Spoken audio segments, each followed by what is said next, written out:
देखो माउस माने भी चूहा है और रैट माने भी चूहा है, लेकिन इन दोनों में क्या अंतर है? लेमन माने भी नींबू है और लाइम माने भी नींबू है, लेकिन इन दोनों में क्या फर्क है? जंप माने भी कूदना है और स्किप माने भी कूदना है, लेकिन इन दोनों में क्या अंतर है? स्वेयर माने भी कसम खाना है और ओथ माने भी कसम है, लेकिन इन दोनों में क्या अंतर है? ये 4 अक्षर हैं मिलते जुलते। अगर आपने इन दोनों में अंतर बता दिया तो आपको इनाम मिलेगा 1000 रुपए का। फिर समझ लो, माउस माने भी चूहा, रैट माने भी चूहा, लेमन माने भी नींबू, लाइम माने भी नींबू, जंप माने भी कूदना, स्किप माने भी कूदना, कसम स्वेयर और ओथ माने भी कसम खाना। इनमें क्या अंतर है? बहुत अंतर है, देखो बताओ भाई साहब। देखो इसमें एम है, इसमें ये नहीं और दोनों का मतलब चूहा है, लेकिन इनमें क्या फर्क है? स्पेलिंग में तो फर्क है ही। स्पेलिंग से क्या मतलब है? चूहा। हाँ, इसके दोनों का मतलब है नींबू, इनका दोनों का अर्थ है कूदना, इनका अर्थ है कसम खाना, लेकिन इनमें फर्क क्या है? ये फर्क होगा इसके अंदर, एक मतलब एक ही है, अक्षर अलग अलग है, तो ऐसा क्यों? एक सफेद चूहा होगा, एक वैसा होगा। अरे सफेद काले का मतलब नहीं है, और सफेद भी हो सकता है, काला भी हो सकता है, कैसी हो सकता है।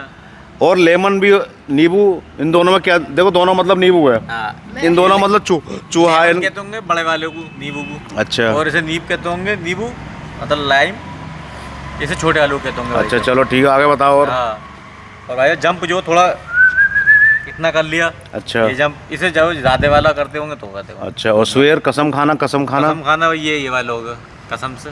देखो मैं आपको बताता हूँ इनमें क्या अंतर है। क्या अंतर है भाई साहब? देखो माउस माने भी चूहा है और रैट माने भी चूहा है, लेकिन माउस जो इस्तेमाल होता है वो छोटे चूहे के लिए इस्तेमाल होता है। छोटा चूहा यानी चूहिया, जिसे बोलते हैं चूहिया, जो इतने बड़े साइज की होती है, उसके लिए इस्तेमाल होता है माउस। और रैट यानी बड़ा चूहा, जिसके कान भी बड़े बड़े होते हैं, तो इसे बोलते हैं रैट। बड़े चूहे को बोलते हैं रैट। समझ गए आप? माउस माने चूहिया या छोटा चूहा, और रैट माने बड़ा चूहा। भाई साहब बड़ी अच्छी चीज लेके आए। और लेमन कहते हैं पीले वाले पके हुए बड़े नींबू को। देखो मैं कह रहा था ना भाई। हाँ, आपका आंसर आधा था सही, लेकिन पूरा सही नहीं था। लेमन कहते हैं बड़े वाले पीले वाले पके हुए नींबू को। अच्छा। और लाइम कहते हैं छोटे और कच्चे नींबू को।